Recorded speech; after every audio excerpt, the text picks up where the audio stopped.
5, 4, 3, 2, 1. And it's live.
This is Leicester Till I Die TV. Watch and subscribe on YouTube and listen on your podcast platform. Good afternoon, everybody. It's sunny. There's some good news for Leicester. Hopefully, you can't trust Leicester not to cock it up, even at this stage. I think Wayne speaks for us all there when he says, happy afternoon, all. Thank fuck that's sorted. Look, welcome along, everybody. If you're in the chat, please join in the conversation. Your chats will appear in the bottom corner just under Tom there. If you're watching on catch-up, add your comments in below the stream. And if you're listening via your favourite podcast platform, thank you very much indeed. Ray and Andreas is in. Hello, good evening. 99% sure it says Ray. Tom, good afternoon. Good afternoon, Chris. How are you doing there, mate? I am doing fine. I feel like we should move in together. I know, right, mate? I must be honest, though, dude. It looks like I've been in the sun more than you, doesn't it? I think you've been doing more of the hard work at the computer today because I've been sat out there. I look like I've now been tango, don't I? I mean, look at the state of me. You do a little bit. I've got to say that I didn't wake up till gone 1:30 today. Oh, you were telling me off yesterday for having a lie and saying how lazy I was. I mean, I know you've been burning the candle at both ends as well, mate, but, you know, stones and glass houses comes to mind. Totally. I woke up, I looked at the clock thinking, I might get up and have a coffee in a minute. And shit, it's 1:30. What's going on? You know, has he been announced? Whatever. I mean, I thought it might be today. It doesn't look like it's today. It still looks like it's going to be an appointment that divides the fans.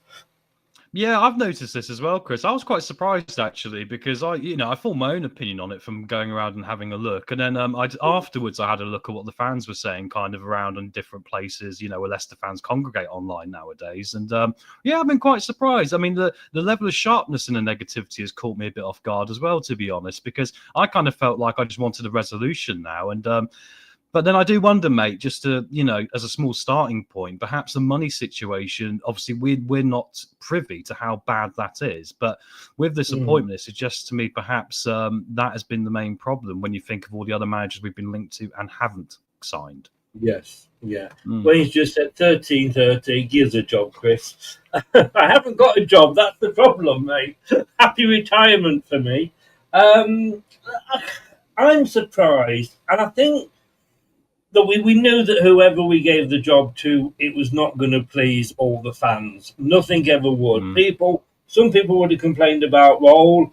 I would have complained about O'Neill. You know, we would all have complained.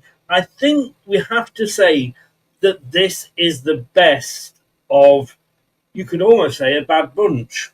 Yeah, I'll say it's the best of a bad situation, at least, right? Because the situation that any manager's walking into right now is like that. Hi, Andreas, by the way, I did see your comment, mate.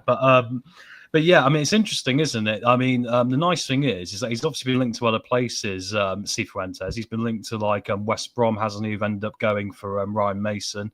And you'd imagine West Brom are probably in a similar situation to us, although probably a few more years down the line. So they probably haven't got a lot of money either, right? So it's quite good coming into the show today, Chris, looking at it going, well, unlike West Brom, he wanted to make more of an effort with Leicester, right? Which shows we still got some clout, at least. He sees the project in it.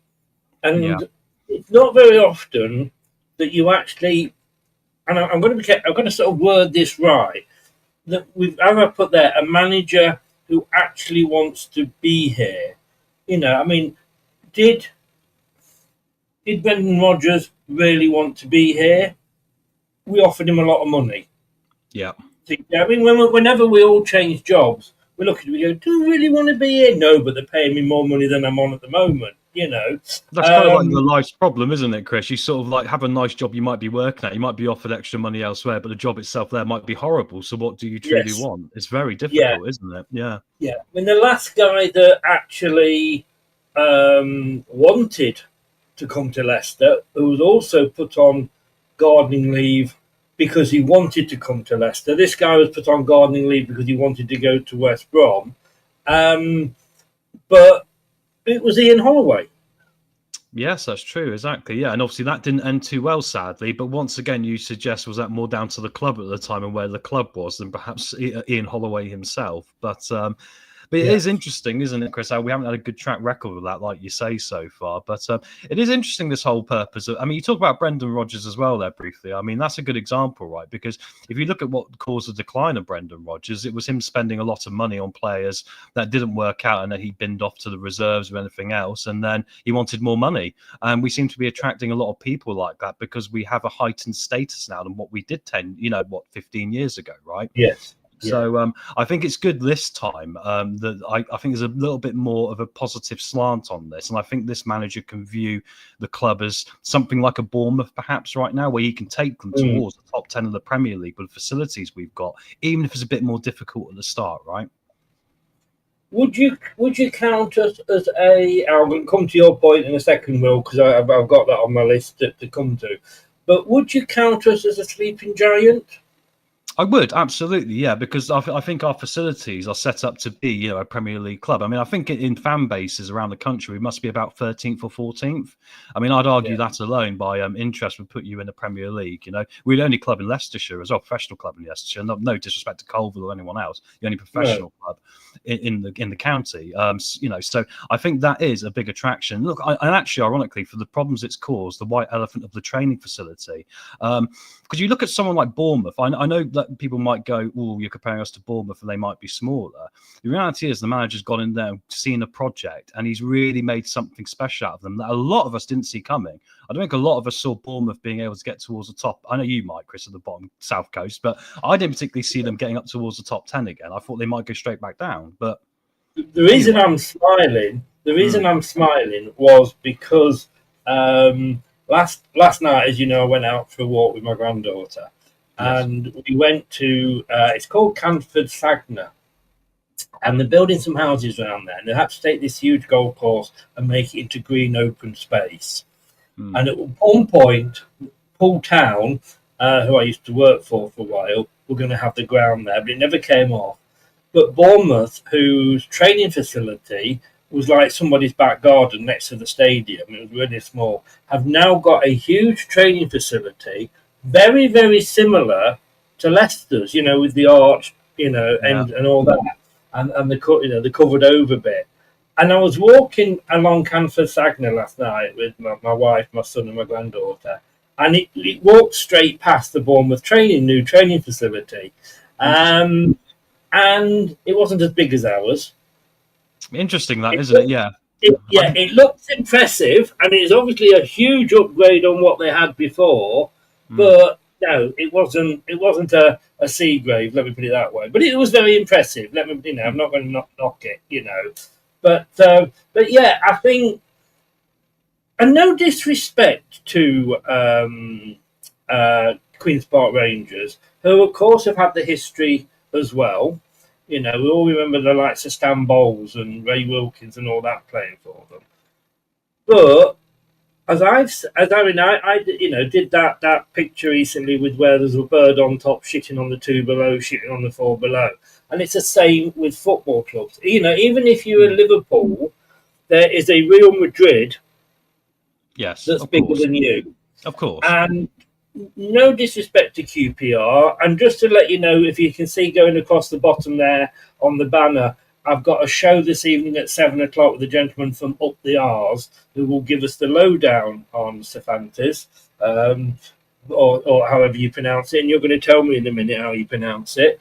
I'm trying as well, mate. I'm trying as well. But, we are, I think, at the present moment, and that's what he was going to say, like, who's the bigger club? Looking at it as things are at the moment, I think we are the bigger club than QPR.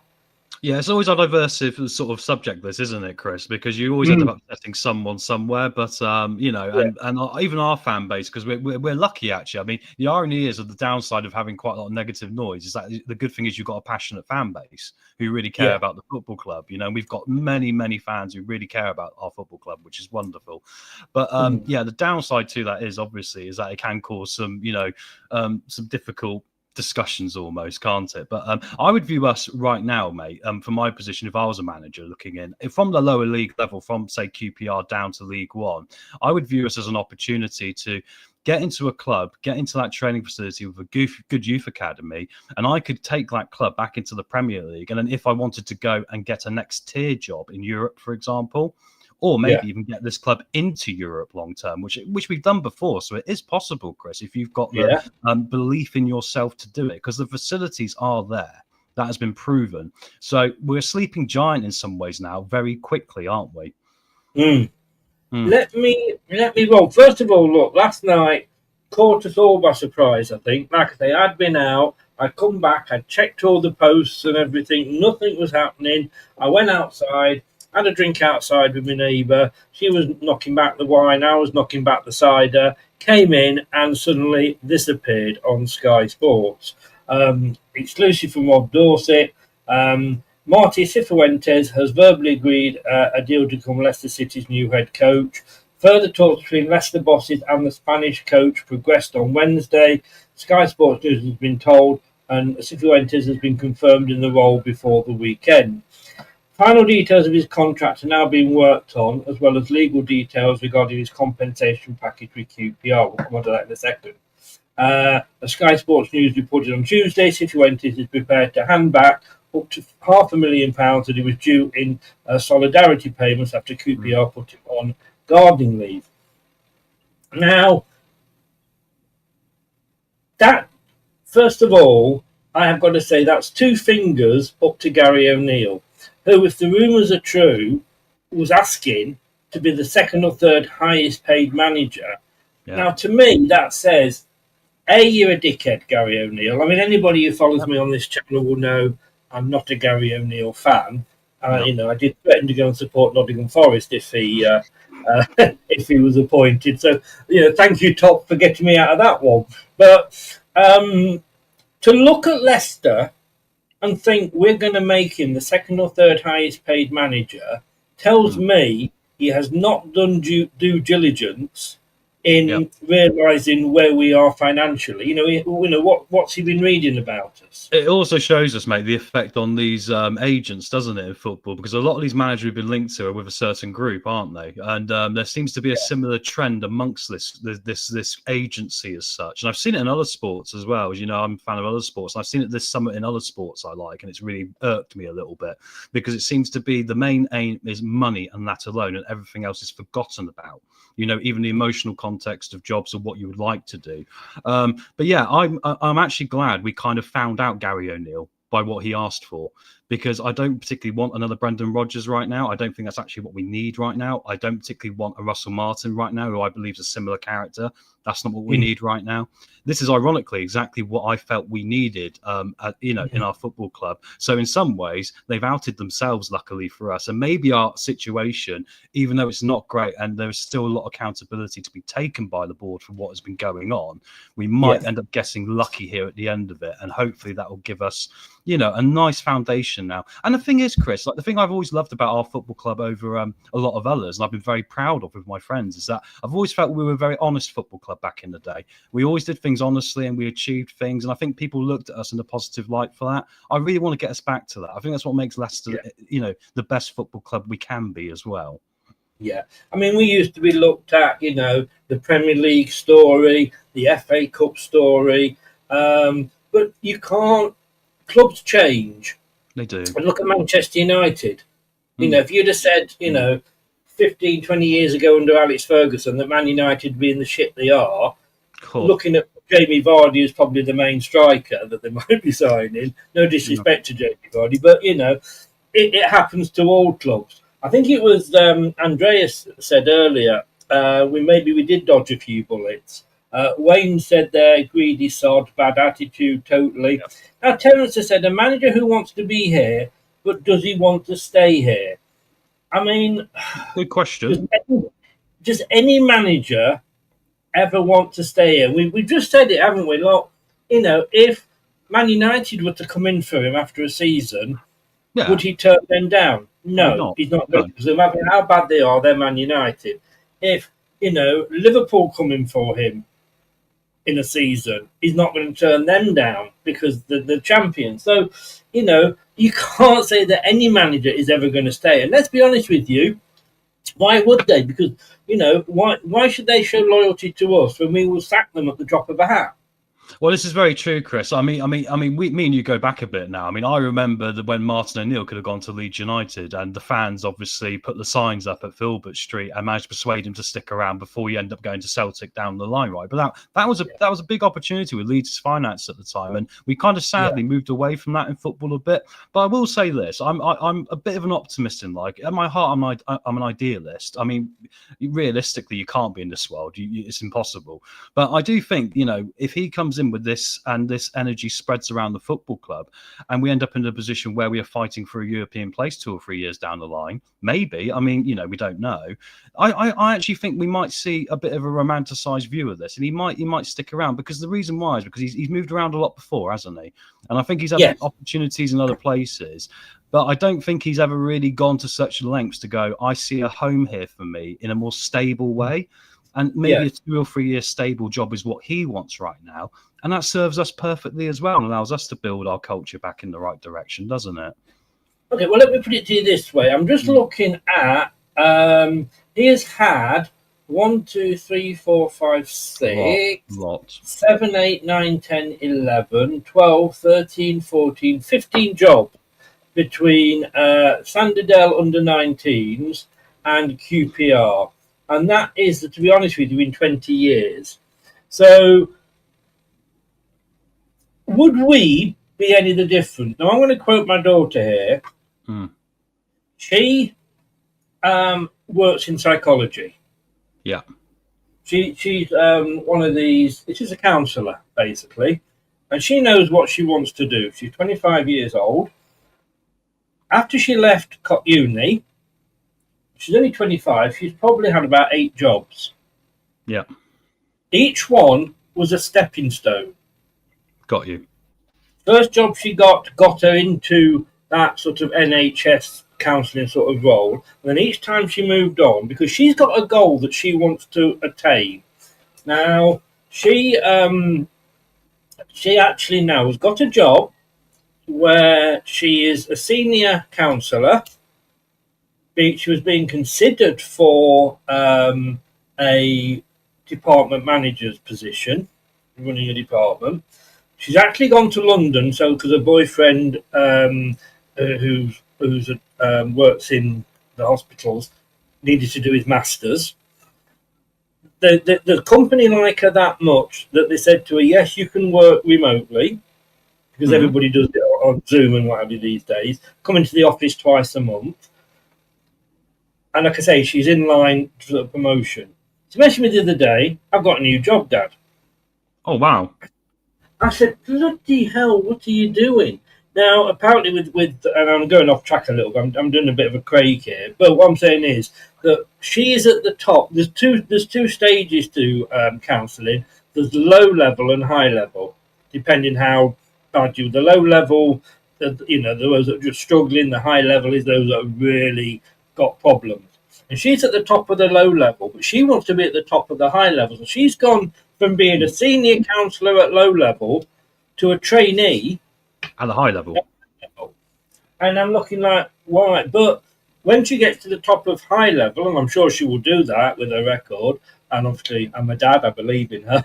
So is this 15 jobs in 20 years that bad? Because the guy wants to get on.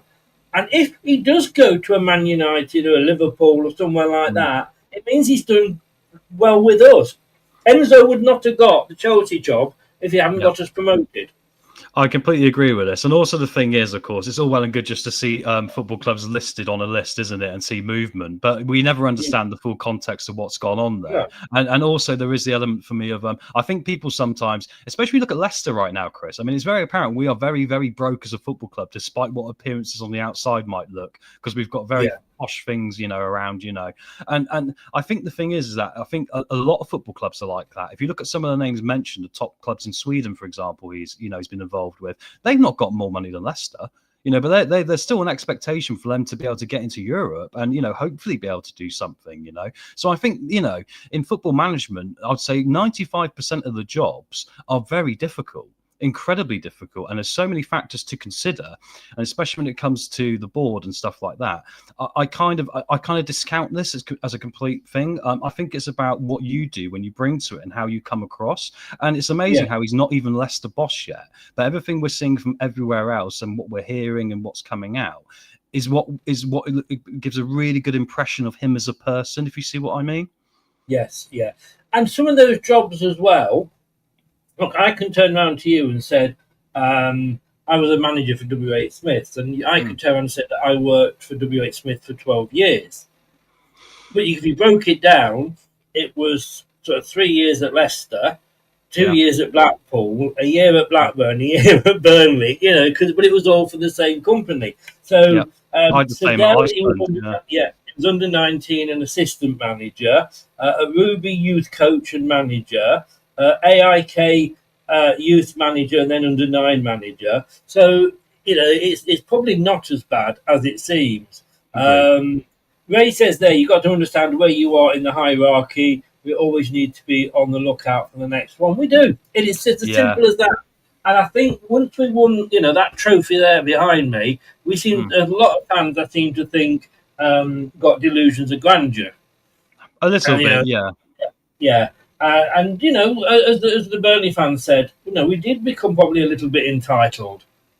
And we have to remember, like you say, where we are in the great scheme of things.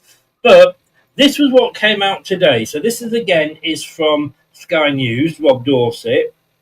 Cifuentes to take a pay cut to become new Leicester boss. Marti Cifuentes will be taking a pay cut if, as expected, he becomes the new Leicester City manager.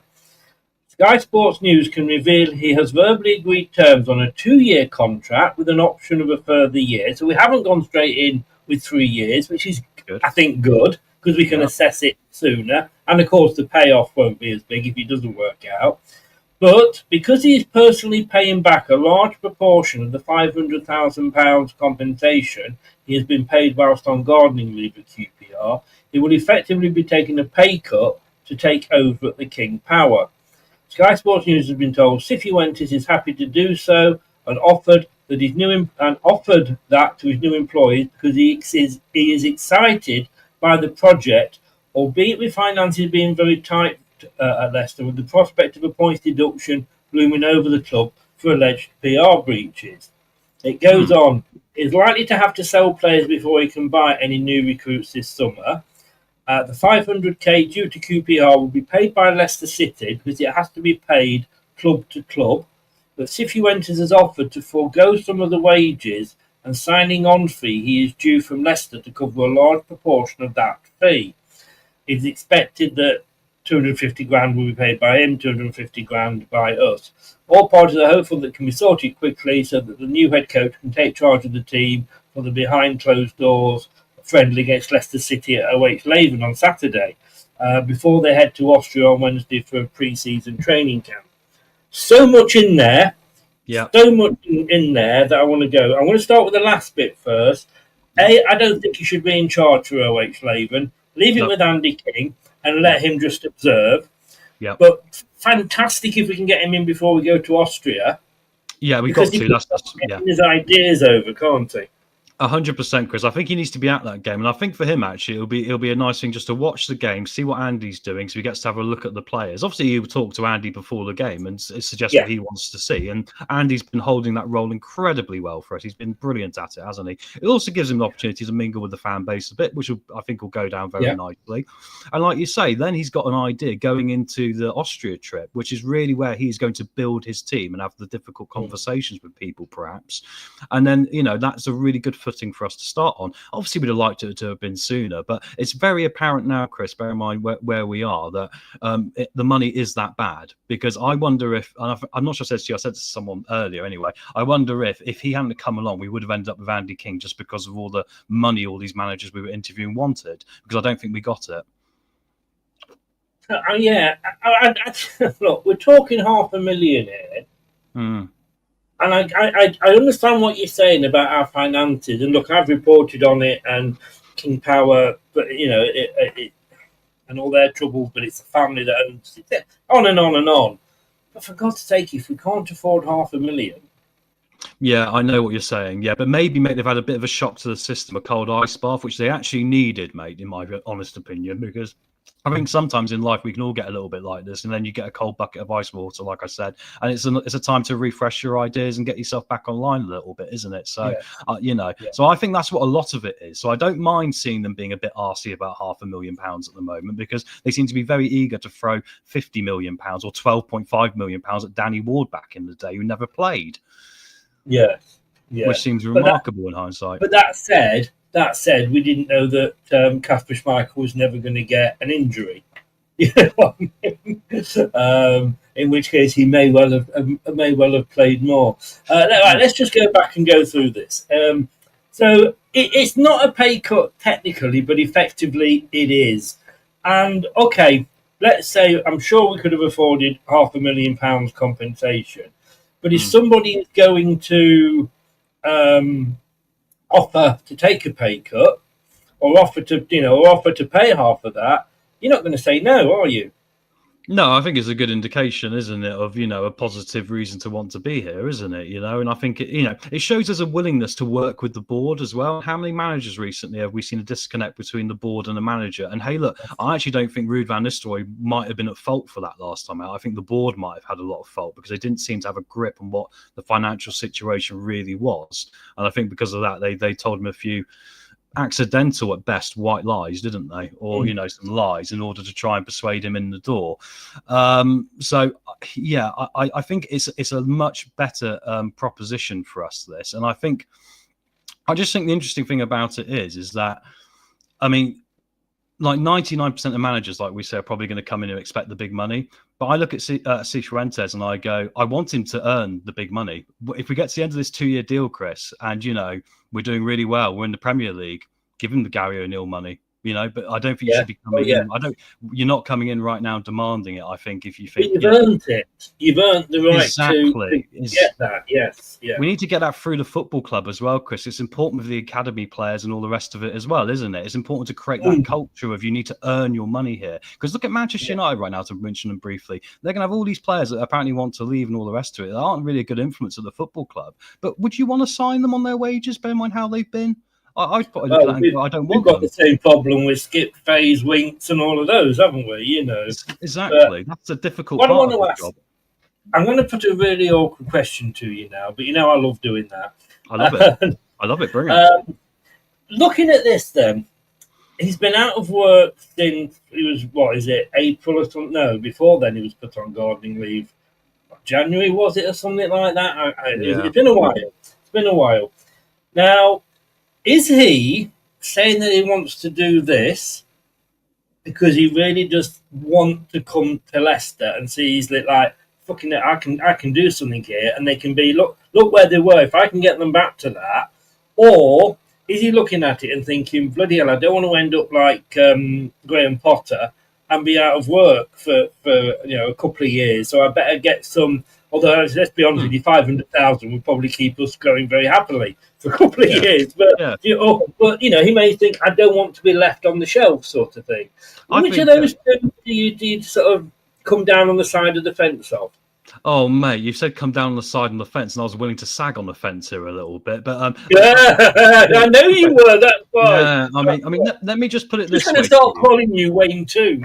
You've still got a black ball as well, actually, from what I showed you the other day. You could Oh, throw God, maybe somewhere down the line. But let me say this, Chris. Let me say this, right? You look at his history and management and the places he's been, right? In some ways, his career has been a fight to get to the English game, because the English game is where the top of football is, worldwide. So I think for him to have an opportunity at a club like Leicester, which is, which has been a big club in English football in the last 10 years, I think he doesn't want to lose that opportunity. Now he's worked so hard to get himself into the English football conversation, if you see what I mean, especially as a foreign manager. It's easier if you've been an ex-player here, like Steven Gerrard or Wayne Rooney. People, like the idea of bringing you in because there's going to be that sort of, extra media, extra money that comes from that. But I think when you're someone like Cifuentes, you've got to prove yourself more, actually, ironically, even though he's probably got more pedigree. So I don't think he wants to lose the opportunity of managing in England, if you see what I mean. So it's kind of halfway in the middle, but, it's not fully, I think, about Leicester. I would agree with you. No. It is a bit of a Is that a good enough answer for you? Is that a good enough answer for you? Do you I'll take it. I think that's as good as we're going to get. Do you think that makes sense, my logic there? Because I don't think I'm far wrong with that. Yeah. Because, look, we're all saying that we want, a continental manager. Look how Brighton have done. They've gone and immediately got, this German coach and what have you. But they've got to get that break in the English market, because obviously the England League is where they want to be. Now, the guy that took over at Brighton, he was very lucky that it was a Premier League club that came in for him. And I think Cifuentes is looking at QPR and thinking, will they get me to the Premier League? Will I get them to the Premier League? But I could do with Leicester. Do you see what I mean? I'm sorry, any QPR fans that are watching, but... Sorry, mate, I lost you there. What was the question at the end of it? I can't remember. No. You still were talking, mate. You just stopped. And I went, was there a question I was meant to respond to in this? Or have I been sunbanned? I'm just saying that he like you said, it's difficult to get into the English game. Foreign managers want to. We want foreign managers. Look at the Bobo Glimt manager. He's done really well in Europe. I mean, there's been clubs linked with him, but, has anyone actually gone for him? No, even though he's done remarkably well with a team in Norway and taken them and got them competitive with teams like Tottenham, but no one's looking at him. I think it's a hard thing to get your foot in the door in the English game, actually, as a foreign manager sometimes. Totally. No, totally. If anybody wants to come in on the chat, by the way, just say so in the comments, and I'll put the link in there, and we'll get your thoughts on it as well. Wayne, you're there. Locke, you're there. If you want to come in, just put a message in and what have you. Locke is obviously very, very happy. I know he wanted Roll, but it's in that mould, is it? He's in the Roll mould, if you like. He's not in the O'Neill, Wilder, Dyche mould. Absolutely, and I think, and I've converted around to wanting Cifuentes more, as you know, because I think the role hold-ups have shown us, it's not as bad as obviously some of the things we're hearing about Gary O'Neill, I'd imagine, but it's still showing that little bit of tension. And irrelevant of what position the board is in right now and, what we think of them, whoever comes in has got to be able to work with them, because we've seen it in every other club. I mean, look at our lovely Nigel Pearson, mate. When he went to Derby, obviously he was working with Mel Morris, who's a bit of a lunatic and likes to go, watching his training and, interfering, and that really annoyed Pearson, right, to the point where he couldn't work for him. So why would we appoint Roll if he's not fully committed to it? Bearing in mind, we know the board sometimes isn't fully committed, it seems at times. I think it's nice to go for a guy like Cifuentes, who seems to be willing to almost make up the gap in difference at the moment. And hopefully from there, mate, we can encourage the board as the next thing to get themselves sorted once the club on the pitch is in a better scenario.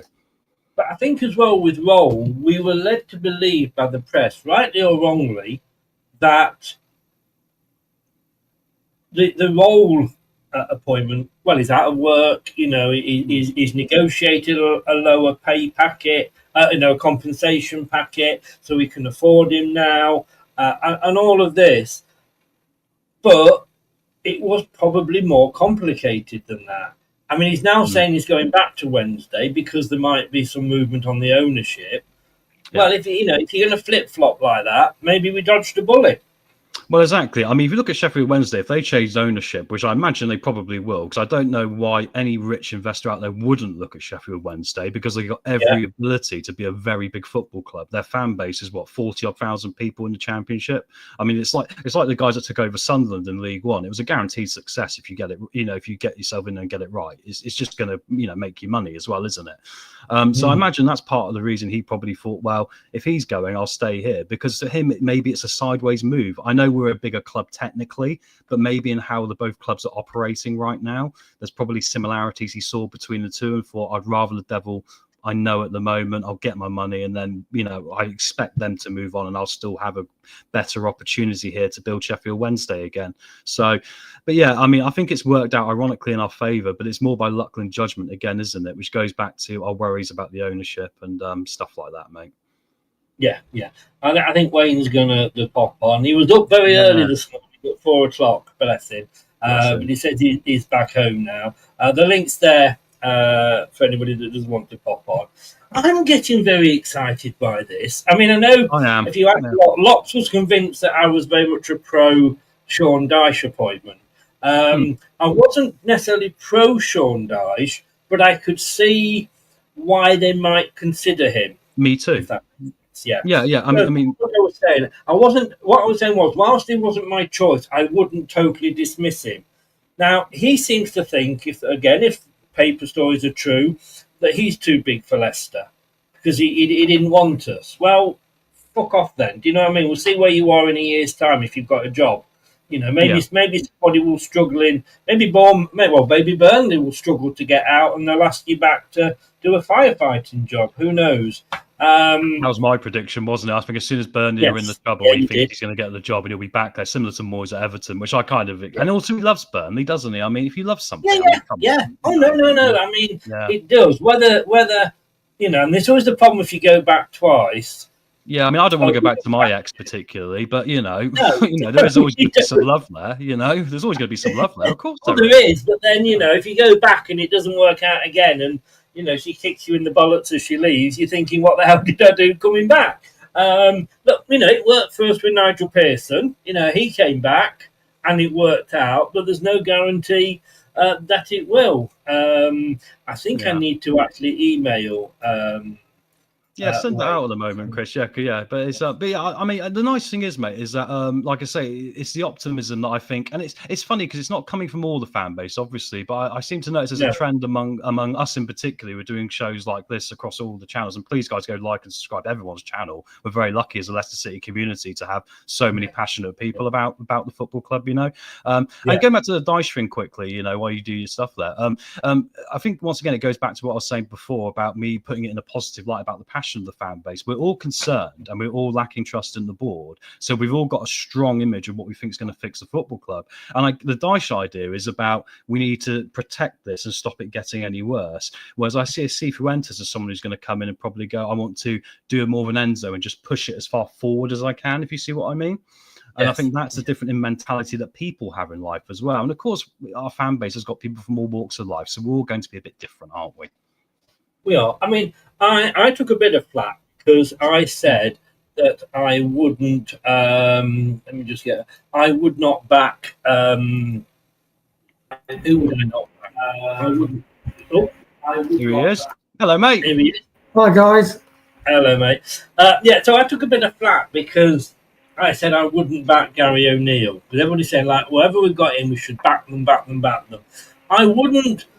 When I said I wouldn't back him, I was talking on the lines of every mistake he made, I would make sure I pulled him up on it. Like with Pfizer, Chris. Yes, exactly. My love child. I'm the same with Samari. My comments about him and cattle prods recently. I want to get him moving. Yeah. Wayne, we're talking about he's taking a cut in wages, but it's part of this compensation package. He wants to pay 250,000, half of it himself. Now let me ask you the question I asked Tom, because Tom didn't really give me a final answer, a definite answer. And I know, Wayne, that you will always, give me a straight answer. Not that, Tom. Love it, Tom. Thank you, mate. Thank you. When he is saying that he wants to be here and he's prepared to pay half of the wages he got while he was on gardening leave back to the club, because the club have got to pay it. He's got to be club to club. Those are the rules. Is it the fact that he really, really, really wants to be here, or is it the fact that he's desperate for a job and doesn't want to be a potter and be out of work for too long and be It's forgotten? interesting. Well, obviously, he's been listening to you, Chris, about your comments about Potter, and he's thinking, "Yeah, Chris had a really good point there. I better Maybe. What can I say? He's got my number. But what I think it's like Marti, call us. Yeah, call go us. on. Yeah. Love it, Chris. Yeah, but like Tom said about with our fan channels, I mean, we've got really a lot of knowledgeable background on it, and people who've researched about Cifuentes. But I do think, so I do think that he wants the job, and it's like anything, you get somebody, you've run teams, Chris. You get somebody interview, and they give you all the spiel. They say, yes, I'm a team player. I'm self-motivated. If I see an opportunity, I'm able to take that opportunity and make a sale. And then when it actually comes to it, you're thinking, well, you were talking bollocks in your interview, weren't you? But it's like words are cheap, actions are the real sort of indicating factor. And the fact that he's done these things, I think, is really encouraging. Really encouraging. He's putting his money where his mouth is. And to be honest, it's like managers and footballers earn enough money. They earn enough money. They're really comfortable. And this does show a passion for wanting a job. Do you think they paid? That's my personal view.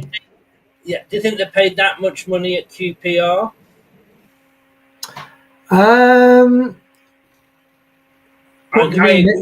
League, they played stupid bloody money, but are they in the lower echelons of the second tier and then third and fourth tiers? Yeah, I think that's the case. But it's like, how much do you want something? I think it's like anything. Actions denote how badly somebody wants it. Yeah. I think I got your answer there. I think you almost, you did say it. I think you kind of meant it that yes, it does mean he wants the job. Yes, I think, yeah. You see, Tom, I've got a straight answer out of Wayne. Yes, let me make it. I do think he wants the job, Chris. I do think. I mean, come on, the way he's acted, he wants the job. Yeah, but I do think a lot of it is more founded, and he's got his foot into the English game now. And I think for some managers abroad, that can be tricky. And I think once you've got your foot in the door, you want to kind of run with it, right? Because he's probably, I mean, let's be real. I mean, if we do really well with him, would he like an opportunity to manage Tottenham one day, perhaps, or something? Maybe. I mean, I hate to use Tottenham as an example. They're probably a bad one of a lot of them, but you know what I mean. Thomas Frank's gone there, hasn't he? And you'd look at, what he had. Yes, you can go to the toilet, Wayne. Yeah, and just on follow on from Tom, it's like Enzo. We so wanted to see where Enzo would take us in the Premier League. Could he get established? And he left after the first year. That's the question. And I know, like some fans saying, well, you should want a manager that is wants to progress. And you want a hungry manager that basically your club is a stepping stone. And I really do get that argument, and I think that's a sound argument. The only thing is, do you want a manager that just come for a year and then move on? I think that's a recipe for disaster. So I would hope he's going to stop for 3 years. And even the fact that they've signed him on a 2-year deal. Because one thing I wanted to ask you, Chris, if you could look into asking Rob Tanner, what is the deal? I know you had mentioned it before a lot, Chris. What is the deal with these 3-year manager contracts? Is that the absolute standard format? Agents. And then all of a sudden, we've got a guy who's signing for 2 years. Well, it's 2 years with a option of a third year. So, I mean, I don't know what other clubs. I mean, other clubs probably do it differently. I just know Leicester always seem to go for 3 years. And I suppose when you look at it, if you're a manager coming in, you're going to say, all right, you're giving me a 1-year rolling contract, you're giving me a 2-year contract. What do you expect me to do in those 2 years? Do you really expect me to, make you sort of, Liverpool Mark II? I'll need at least 3 years, It's like politicians, and you two will enjoy this moment. I'm quoting politics, but like, Tony Blair, he said, I need more than one term to sort this out. Margaret Thatcher said, I need more than one term to sort it out. And that's the thing. And I think this is sensible. 2 years with a 1 year option. If it doesn't work out, we don't have to pay him as much compensation and we can say, no, we don't want to take that up. And look, I know Locks is very much hates it when people are saying, well, why do we take these managers on? The contract, let's be honest with you, the contract's not worth the paper it's written on, really. And I think you only pay the compensation until you get another job. That's probably why Graham Potter was quite... That's what Chelsea do. Chelsea basically put you on gardening leave, keep paying you every week, Chris, until someone comes along to take you off their hands. That's their strategy. Yeah. They don't terminate, I mean, you remember Newcastle and Alan Pardew? They give him a 9-year contract in there, something like that. I think he's only just finished getting paid from it, mate. No wonder he's been off having a jolly all this time and not bothered. I mean, I'd probably be the same. I mean, it's a difficult job as football manager. But it's interesting because I'm more excited about this appointment than I'm about Enzo. And I'll tell you why. Because Enzo came in and was very much cobbling together a team of players that I had question marks over if I really wanted at the football club because of what happened the year before, seeing some bad characteristics and traits in them, perhaps. And I look at this guy and going, if he's leading by example here, he's sending a good message to the rest of the team, isn't he? And he's sort of saying, well, if you want to be here and earn your money and you want to put a shift in and get this club back up and have a Premier League career, then you're on board with me. If you're not really interested in that, then I think it's time for you to go elsewhere. And I think he will remove a lot of these players that we've wanted removed for probably quite a while now, haven't we? I think last year we wanted a lot of these players gone, and we still just kept with Ruud, who just sort of was trying to manage a group of players that were getting quite unruly as well because of how long the rot had set in. So I'm really looking forward to this more than Enzo, because I think the rot will start to be removed finally, which is important for us.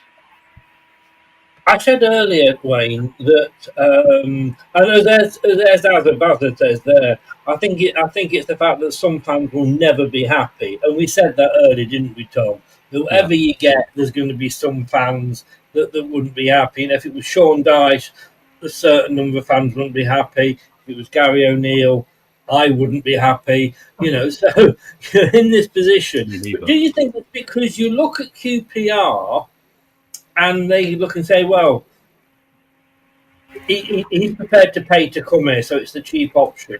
QPR, what have they achieved? They were 15th this last season with 56 points. They were 18th the season before with 56 points. Okay, so he saved them from going down. It's very similar, though, to what Norwich City did. I don't know whether that's Locks farting or not, but yeah. I think it's Wayne. It's Wayne. Sorry, Wayne. Look, you've been picking on me for some of my bodily things, Chris, and it's completely out of order. Welcome along, Locks. I'm just going to finish the question with Wayne. Hey, mate. Do you think that's why they're against? That's totally put me off my question now. Do you think that's why they are against Cifuentes? Because they're just looking at his record, at QPR? Yeah, I mean, look, was Enzo a chance because he was it Palmer had an iffy managerial stint, but it's the potential you're looking for. And Leicester City are not a team, a club that can pay top dollar. I think we're very lucky to get Brendan before it went sour, a high grade manager. But yeah, you've got to take a chance. Most clubs you've got to take a chance. Yeah. And to be honest, I think it's a great thing. I do think the board needs some kudos for this.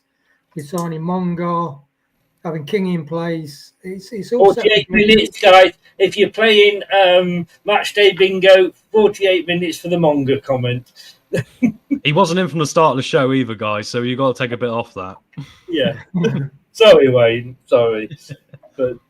But no, you're quite right. Locks, welcome along, mate. Hello. 2 questions to you. First question is, are Leicester a sleeping giant? Has Cifuentes looked at this and gone, do you know what? He said he can see the project. Is it like somebody going off and taking Leeds before they got promoted last time? Is that how you see Leicester, do you think? Sleeping Giant, interesting. Yeah, I wouldn't call it that, but I see where you're going with it. I mean, I would actually think, most managers in the game who aren't at the big clubs would take one look at our training ground and say, yes, please, to be honest with you, because the facilities. I mean, I was watching a video earlier of Marti Cifuentes' first day at QPR. And it looked like a garden shed, to be honest with you, the training ground compared to what we've got going on. Now, I know there's, some people who aren't big fans of the training ground. I have kind of a couple of concerns about it, just in terms of, some of the mentality issues that creeped in at the club after we moved there. However, it's there's no doubt, right? It's one of the best in the world, not just England or Europe. And I think any manager who would love to, and player would love to show up there every morning. But yeah, I think we are still. I don't agree with Manny, who says that we are the most attractive club in the Championship. I don't agree with that right now, because I think we've got too much chaos going on behind the scenes with potential points deductions and maybe an embargo, stuff like that. But compared to QPR, compared to Sheffield Wednesday, it's a no-brainer. We are we are a shortcut for him, you'd think, to the Premier League. If he wants to manage in the Premier League, he's going to get there quicker with us than he would with QPR. So Yes. Well, very quickly, and I'll come back to you in a second, Lot. I'm disappointed you didn't tell me it was Monga's birthday today. I wanted to avoid the subject, Chris. You didn't do very well, mate. All the brilliant Seagrave products are available at this time. Yes, that's true. You should have a T-shirt with that printed on.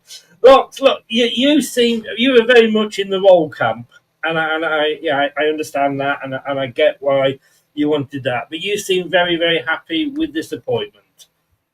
Oh yeah, 100%. Yeah, it's it's not dice ball, which is the positive. I tell you what, Chris, something we were talking about last night. I think it'd be interesting to see what fan reaction would have been if he was the first name linked, Marti Cifuentes. I don't think it would have been as positive. I feel like it's more positive now because we were facing the prospect of Gary O'Neill and Chris Wilder and whatever else. So I think they've drip fed us terrible choices, and now they're giving us Marti, and we're super positive. But all in all, I mean, when Enzo Maresca left, not everybody, but a lot of fans did think, well, we should continue with the similar style of football. It's what the squad's been built for. You want the continuity. You saw when Ranieri came in, he didn't change much. He didn't change much from Pearson, and look how that turned out. And I think, no matter what you think of Cooper, the change in style of play so soon, I don't think was a positive thing. And I think to return now to what Enzo built, what Enzo started to get, ingrained in the squad. Some of our best players were signed by Enzo. And I think it's a good call to go back to that. Of course, there will be concerns when we get back to the Premier League. If we get back to the Premier League, should I say? Some people will be concerned about whether that style of football is going to keep us up. But Cifuentes actually seems like he's a lot more adaptable compared to somebody like Enzo Maresca or Russell Martin. I don't think if we lose 5, 6, 7 games in a row, I think he will tweak stuff. He will change certain things, and he's had to do it with QPR because their squad isn't good enough to play that style of football for 46 games against every single opposition. So yeah, he's got the best of both worlds in mind. He's got the style of play, the philosophy, the Johan Cruyff philosophy, but he's also able to kind of change things. And he's not a mug, he's not an idiot. He knows that sometimes you can't play the same way you did against QPR. You can't play that same way against Southampton, maybe. So I think he'll make them tweaks. So yeah, it's exciting, mate. I'm excited for it. I think it's definitely the best name we've had this summer. Besides Roll, but I can't really between the two, to be honest with you. I know I really wanted Roll, but I can't really. They're very similar. They are very. I think the only thing that would possibly tip it for me towards Roll is that the tactical experience he had, being the I don't know what the title was there, but video tactician or whatever it was. Tom, do you think Leicester? I may have asked you this yesterday. Do you think Leicester have been really, really clever here in dripping us names like Gary O'Neill and Sean Dyche. So that when we got somebody like Cifuentes, as Locke said, it's like, thank God for that. I mean, I'm sat here going, anyone but O'Neill. You know what I I can't mean? believe you're asking this question, mate. I don't think we have a clue, actually, to be honest. I think it literally was they went away on holiday and went, we better start interviewing people. And I think they were. I think the fact we've hired people before that we've had question marks over, I think, I don't think that's the case at all, mate. I think it's more a bit of luck in our favour than any judgment, unfortunately. I'd love the board to prove me wrong, though. I always say this. I don't want to be going after them all the time. But the reason why the fan base is bringing it up is not to be anti the board and all the rest of it or to kick them out of the club. It's just to say, have a look in the mirror, guys. You know, the signs are there. You know, Brighton, you know, Manny, obviously, on Locke's channel has talked about this at depth, and he's 100% right. You know, even now, if we make this appointment, I still have a concern if we do really well and we end up losing him, will we just go left field again? Or are we now, we're going to get Cifuentes in, going to go, well, we've got an idea now what we want to do, and this is topside here, obviously similar to that of, you know, Maresca. What's the next down the line from here? So, no, I don't think that's the case, because I think it's more luck than judgment, I'm afraid. But prove me wrong, Leicester, please. Are you saying that John Rudkin isn't clever enough to think of that? Well, I don't know the man. But unfortunately, here's the thing, Chris. Right? That's a get out though. Just say yes. Well, I'm going to say this, Chris. All right, we hear jokes all the time, like the Adrian Silva transfer. It's like, will you remember to press send on the fax machine this time before midnight? Jokes like this come out and all the rest of it, and like, you know, he takes it on the Chimbo accounts. He must hear these things, but there's never really, like, you know, any communication outwards from him to sort of say anything otherwise. And I kind of think you've got an opportunity and a platform and a way you can get things out there. So why aren't you? It's a bit bizarre to me, you know. Yeah. Wayne, current QPR assistant Xavier Calm, who worked with Cifuentes at Loftus Road, could also join him at the King Power Stadium. Where, look, you know my thoughts on Andy King. Keep him, give him the Craig Shakespeare role that Enzo had him in, as that, that link between knowing the players and somebody coming in that doesn't know the players. Where do you think it leaves Andy King? It's an interesting question, Chris, really, because he is the link to the Seagrave kids, isn't it? And hopefully, if you get, as Doc's mentioned about Claudio, the really intelligent managers know when not to do something and to do something. So it's going to be interesting. They must have had conversations with Andy King and Cifuentes about what the setup might be and how it could work. You'd want those things chatted about and talked about. So hopefully it will be the case. I mean, sometimes you get a 3 management package, don't you? But I think King, it would be nice for Kingy to be second in command, because a lot of fans are thinking it's too early, but it could well be England, Leicester manager in the future. So it would be great if Cifuentes would say, you know what, Andy, I love what you've been doing with the kids. We've got a great, fantastic group of kids. It's so exciting. How about we join together and make something work? That would be ideal for me. Yeah, I mean, Locke, as Wayne said, Claudio did it, didn't he? When he came in, he had Craig Shakespeare, and he had 2 number 2s. He had, I don't remember his name, but he's, you know, the guy that came in with him as number 2, and also Craig Shakespeare, and he was that link. Can you see? I mean, could you see the club insisting on that? I mean, again, we never know with this club, do we? But that would be for me the ideal situation. Then, as and when Cifuentes does move on, and you know, and I know if he's doing well for us, he probably will. Then Andy King can step up into that role. Yeah, 100%. It should be, and I think it probably. My guess would be that it was a non-negotiable anyway. When they were interviewing managers, Andy King is here to stay. He's not going anywhere. Whether he's an assistant manager or first team coach, it doesn't really matter too much, I don't think, as long as he remains at the club in some capacity, coaching the first team. I think that's all that matters. You're right in saying that for the last 2 weeks, he has overseen the training, right? The preseason training. He was there for the Peterborough game. And, as long as Andy King's happy to do that, happy to remain at Leicester in that capacity, then I think that's only a positive. There may come a time where he wants to move on and he wants to become a manager of his own team. And Leicester need to Leicester needs to be respectful of that and send him on his way. There may be a scenario in the future where the Leicester manager's sacked, as you say, he takes over as interim. But I don't want Andy King. I don't want that to be Andy King's career. I don't want Andy King to just be the guy who takes over at Leicester every time a manager's sacked and then takes his seat back. He's clearly got high ambitions as a coach, as a manager. Nigel Pearson's spoken about that previously, saying that he will make a great manager. So I think we should help him with that, and if there's a possibility for him to go and manage a team elsewhere, I think that's a good thing. He might come back in the future, managers, but I mean, you see Richie Wellens, right? Doing a good job down in League One. Is it Leyton Orient? Nearly got promoted to the Championship. I know Jack Final Whistle actually, got a great interview with him a few weeks ago, and he did ask him, "Are you going to? Do you want to manage Leicester one day?" And Richie Wellens said, "Yeah, absolutely. I'd love to manage Leicester." So, just like him, Andy King, I'm sure will go and manage a team at some point. And if it is with Leicester one day, we'll love that. We'll love that. Yeah.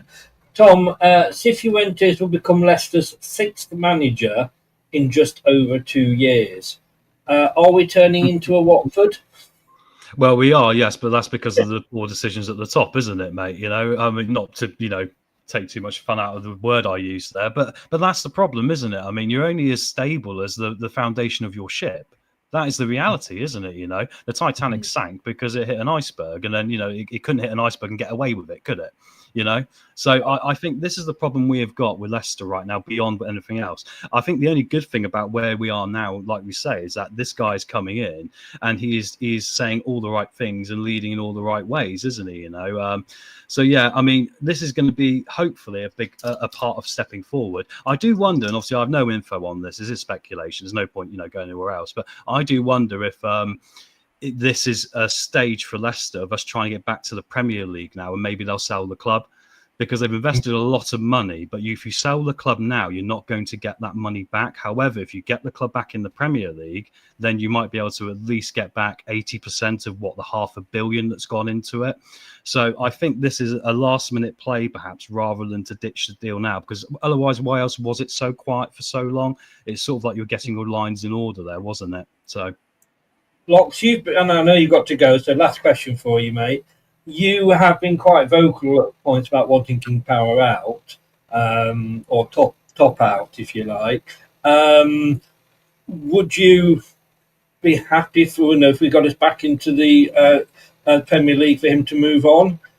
I'm convinced this is what's happening. I'm convinced they are selling the club. Yeah, that's no information. I don't know anything. I'm just, I'm convinced that's what's happening.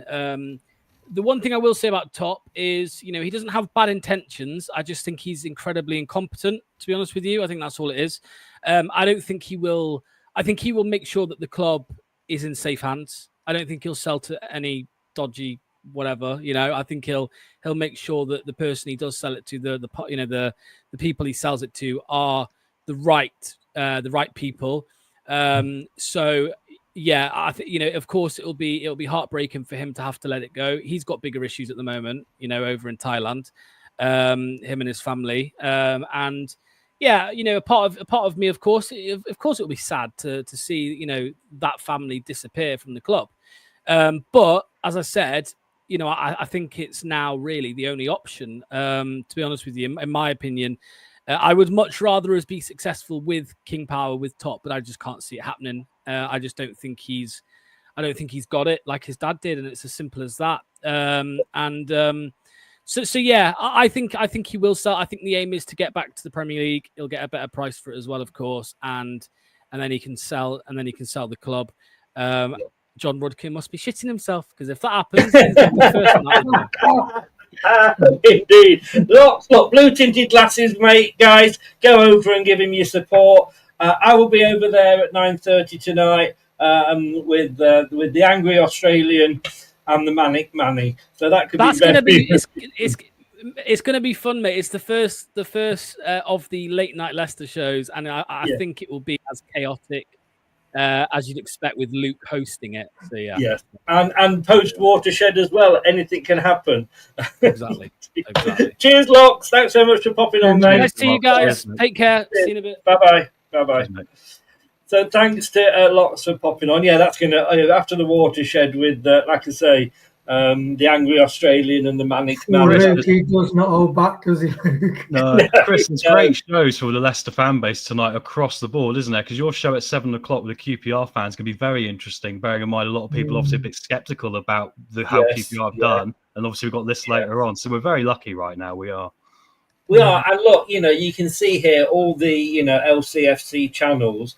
We're all popping up on each other's channels, and guests are appearing on the one. I mean, bless last night you guys were on, Clibbo and Reese were on, having literally just come off the final whistles jacked, and we're all it's all a bit chaotic at the moment, isn't it? I see you guys more than I see myself in the mirror at the moment. But yeah, you know what's nice though, Chris? It's like when I first started not following Leicester, but they started doing the shows on YouTube, Leicester City. You listen to them, and they're very cardboard, bland. Can't really state what they really think. Ex-players, and then I discovered you on the Pro and other channels, and it's so refreshing to just hear honest fans giving the honest opinion with the freedom to do that, but also like some arguments, some banter, some humour, and it's wonderful. Plus also the technical details that like yours and other fan channels go into is very high compared to Leicester City official channel. Yeah, they're quite lazy with the facts in the background. So it's just a big clap to you and all that. Definitely, Chris. Wayne, you're a gentleman, sir. You're still not getting a pay rise, but you can say that anyway. It's all about having a bit of fun. That when I did this channel, I just wanted it to be a channel that didn't take everything too seriously. Yes, we have arguments, of course we do, because it gets heated, but hopefully we have more discussions than we do arguments. And like we say, opinions are like arseholes. We've all got one.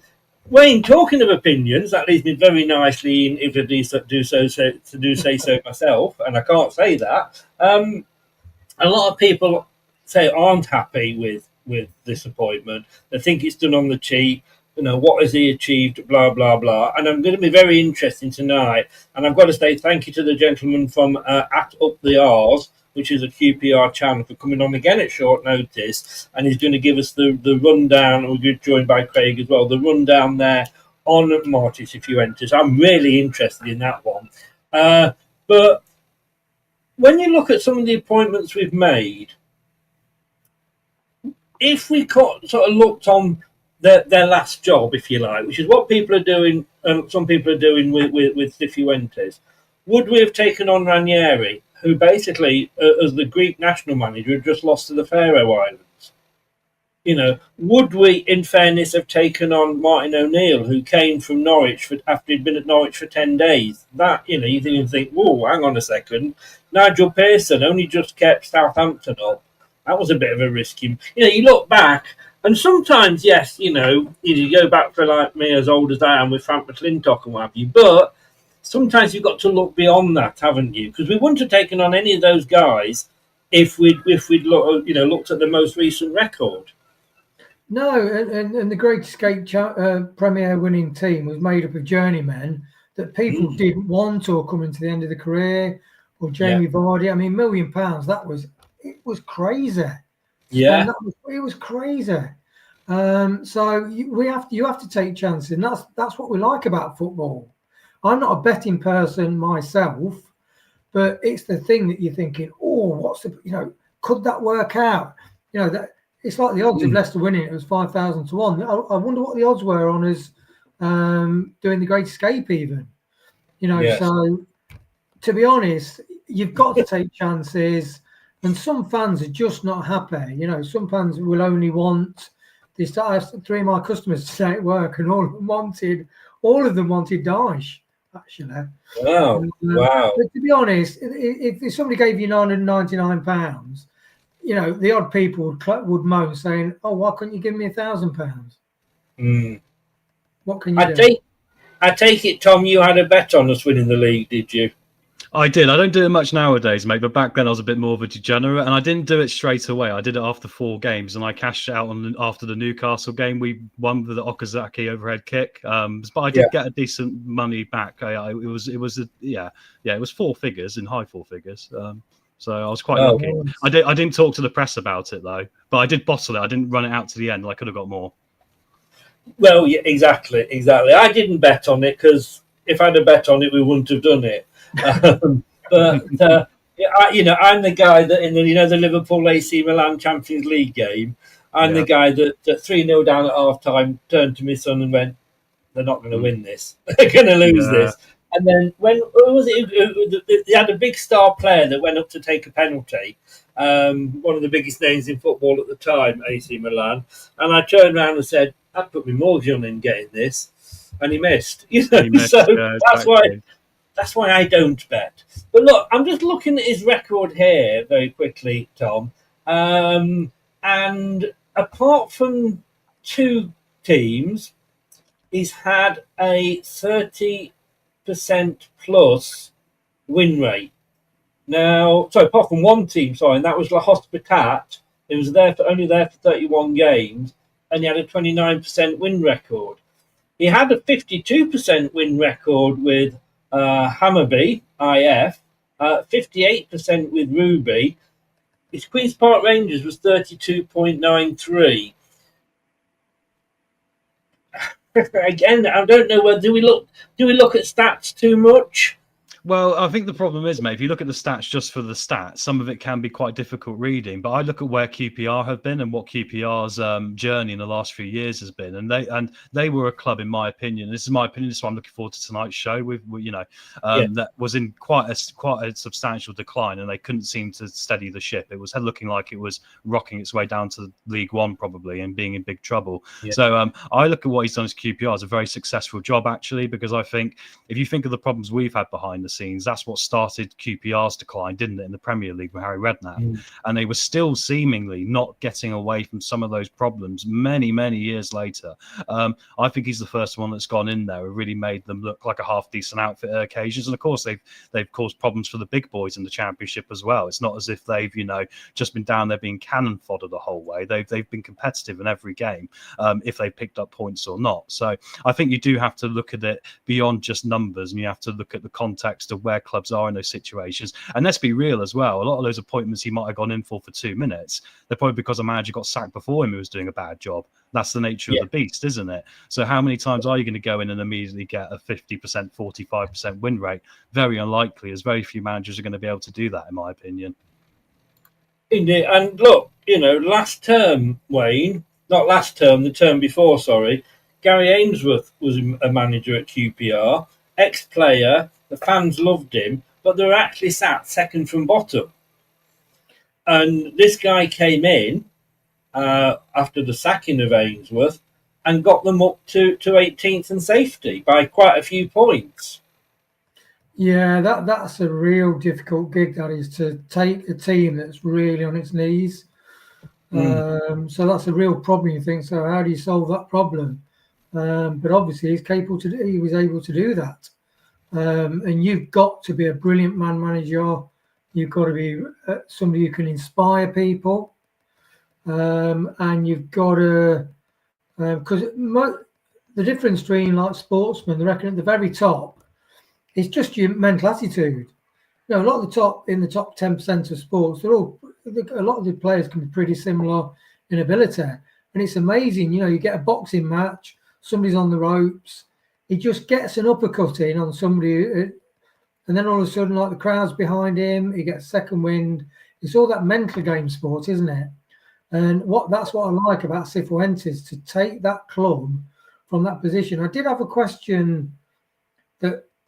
My question is, so if Cifuentes had took over instead of Rude after Cooper, or if Cifuentes had managed Leicester the last time we were in the Championship, and come across teams like his team QPR, who outmanoeuvred us and beat us 2-1, how would he have fared in the Championship?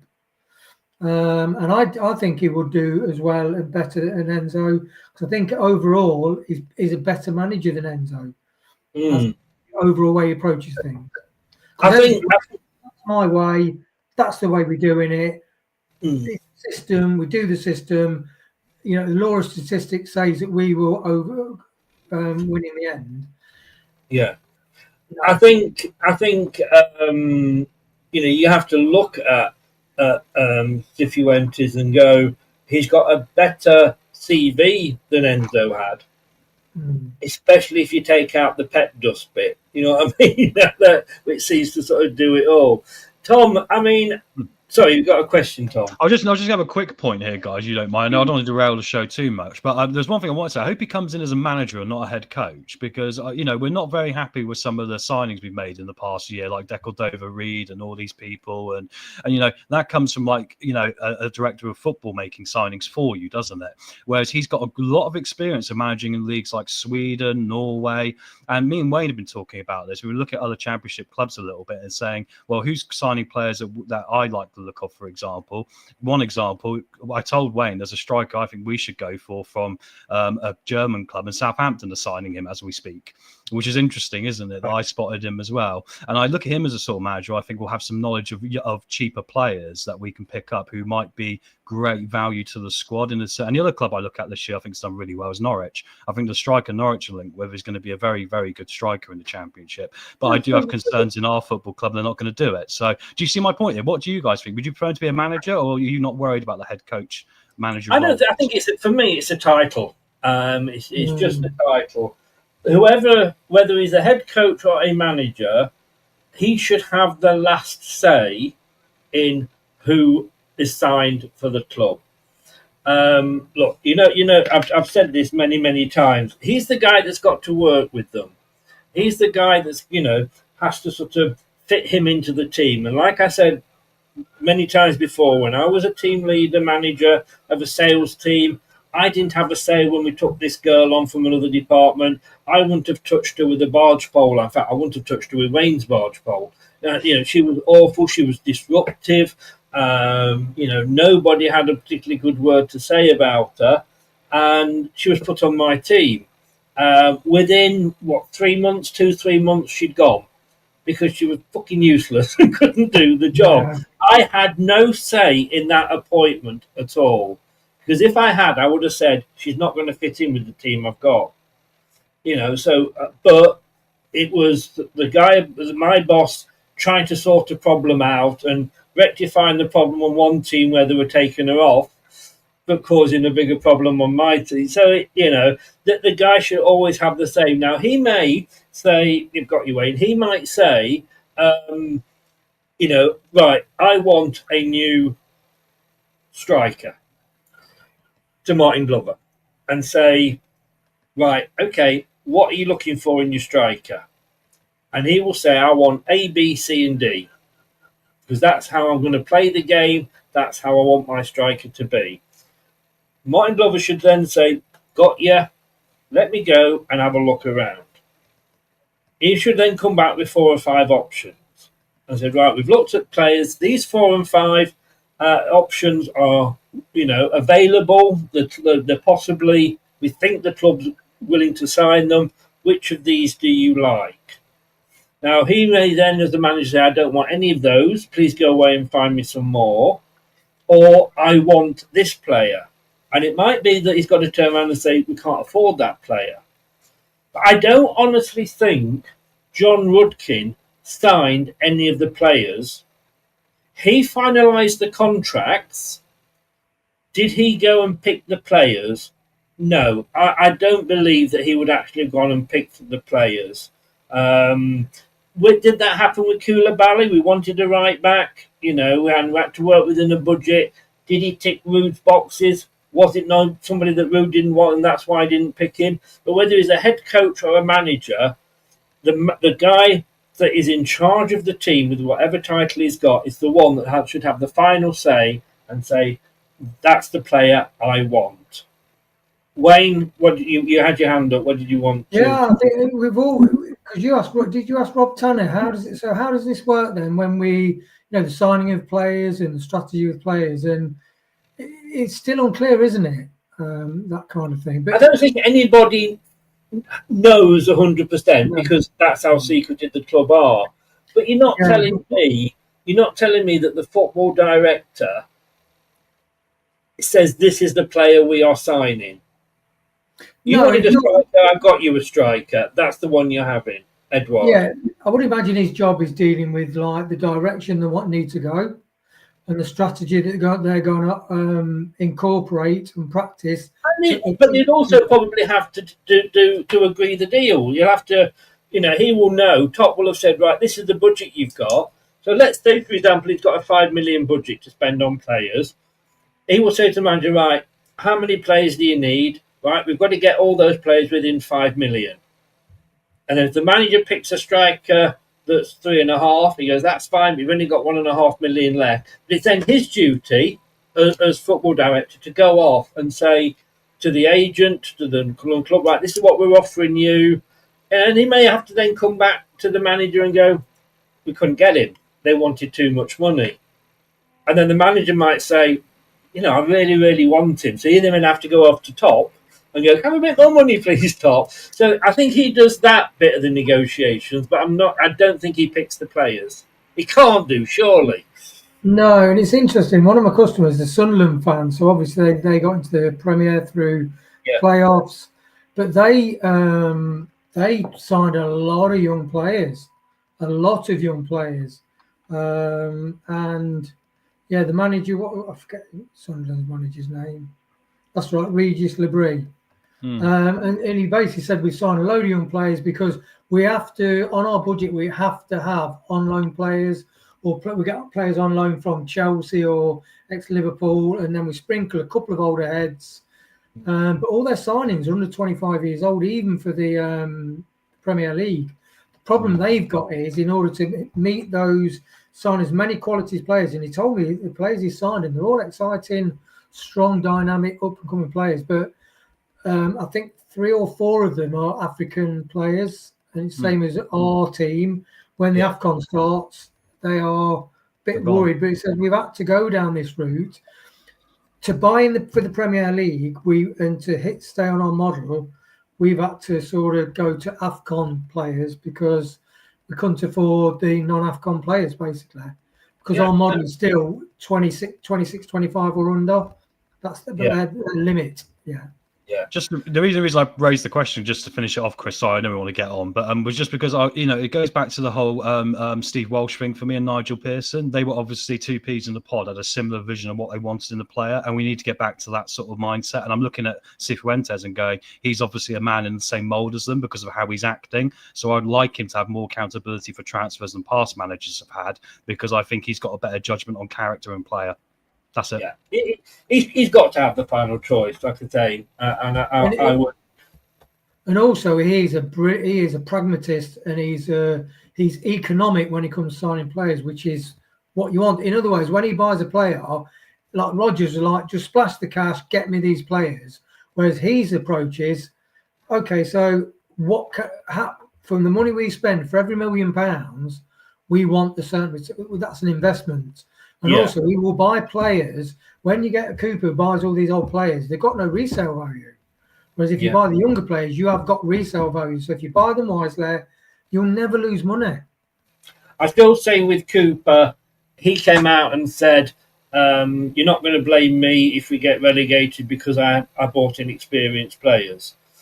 And that's why he went down that road. And then I said at the time, well, Ipswich have gone out and bought all these championship players. Let's see how they do. We both went down, but funnily enough, Ipswich, I think, are in a lot better position to come back up. I want to end this with this, Tom. We've played in the last 2 seasons. We've played QPR 3 times. Yeah. The first one was October 23. I'm not sure. That was probably when Gareth Ainsworth was manager. That was quite early into the season. And I think we struggled, but we did beat them 2-1. Interestingly, on the 2nd of March 2024, like I say, Cifuentes was in as manager, Enzo was in, and we lost 2-1. And that was at home. They beat us 2-1 at home. Last season, Cifuentes was in charge. We had Mr. Donkey Head Ruud van Nistelrooy in charge, and even Ruud van Nistelrooy was able to beat them 6-2. Now, is that something that worries you? No, not at all, Chris. Not at all. I'll tell you why. Because I think if he can, see what the gaps were, and let's remember that at the Enzo time, like we started to decline a bit, didn't we? And people found us out a bit, and he was one of those that found us out. But I understand the last game with the Ruud van Nistelrooy one. I just think that was more of a lucky day than anything else, Chris. It wasn't anything particular. I mean, let's look at it this way: if FaZe had decided to go on mazy runs halfway through, the pitch a few more times this season and showed he was Lionel Messi, he might have got a couple more goals and it would have contributed more positively, right? But we were just in such a negative mindset against clubs around us in the Premier League. Yeah. But for some reason in that game against a lower league club, we our arrogance for some reason seemed to work oddly, and the quality seemed to show. So no, it doesn't worry me, Chris, at all. No, I think it was a bit of a weird one. Sit back and enjoy this, Wayne, because before we came live today, I got a message of a certain Thomas, who sent me a thing on how to pronounce Marti Cifuentes. Now, no, he's getting it up now so he can practice. Tom is now going to tell us how you pronounce. I mean, we had the problem with the 4-letter name in FaZe and Faz, and we used to change it every time we mentioned his name during a watch along. It was one or the other. But Tom, Let's give Tom the stage. And I'm going to get this wrong, Chris. I'll get this wrong now under pressure. Oh, no. You said it. This is how you pronounce him. So, it's over to you, Tom. Well, apparently the way you pronounce it, I watched a YouTube video, is Cifuentes. So Cifuentes. So it's kind of like, the problem is, of course, when you've got a Spanish accent, of course, it sounds a little bit different. But I'm going to try and keep it the same every time. But I know sometimes it annoys the fan base if we get it wrong. So I'm going to say Cifuentes. Not Cif. That's completely different to how I have been saying it for the last And maybe I'm wrong, and maybe the chat's going to put me right. Maybe it's a difference between Spanish and English. I don't know. Maybe I need to try and do a Spanish accent, but I don't want to get into difficult territory, Chris. Look, I've got to say, do join us again at 7. I'm really looking forward to this because I know Sean Dyche, I knew Gary O'Neill, or I knew of them, I should say, and a lot of the other managers as well. I don't really know, apart from what obviously we see online, I don't really know that much about him. Excited though, I think we're all excited. Let's hope this is where we draw the line. And from this point forward, somebody said in the chat right at the start, not sure who it was, so I do apologise. They said, is this Leicester going back to the future? And if so, are we driving a DeLorean?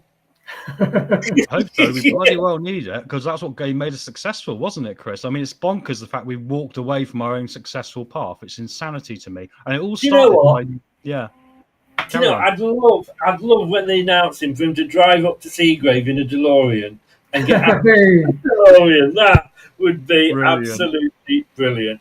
Guys, thank you so very, very much.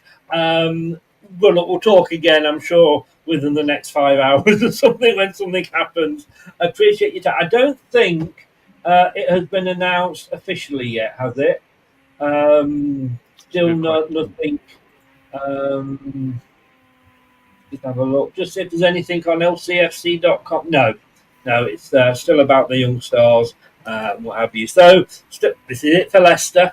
You watch now, Chris. They'll bollocks this up somehow. We won't have a manager at all in a minute. You watch. This is Leicester City. No. Reverse jinxing it by throwing it out there now, just in case. But it's not going to happen, I'm sure. They might have come up. I said, if they're being clever like I am, they might have come up and said, "Oh, I tell you what. No, but if you can just one more question for you both. Sorry, and I want to ask this to you both, because yes, they could cock it up. This is Leicester. Come to you first, Wayne. We played our pre-season friendly in our training kit. Apparently, we are the first professional club to ever do that. Another first for the club. Should we, do you think, have paid or have played in last season's strip?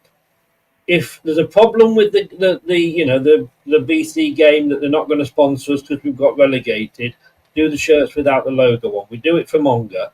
Do you think, or do you think it was right? 'Cause, I mean, it looks like a shirt to me. It looks like it could be the kit shirt, but it is embarrassing. Do you think we should have gone out with last year's kit on? I love that training gear. I'm going to buy one of those tops. I think they look really snappy. Love the colour blue with the collar and everything. They look. I'm not sure whether I would look so athletic wearing the top the same as Jeremy Monga, but yeah, you know what? One thing I say about BC Game, a lot of fans were like, "That looks shit." When the BC Game logo came out, and I love the King Power. So you think of King Power, you got King, which is majestic, and you got the Power.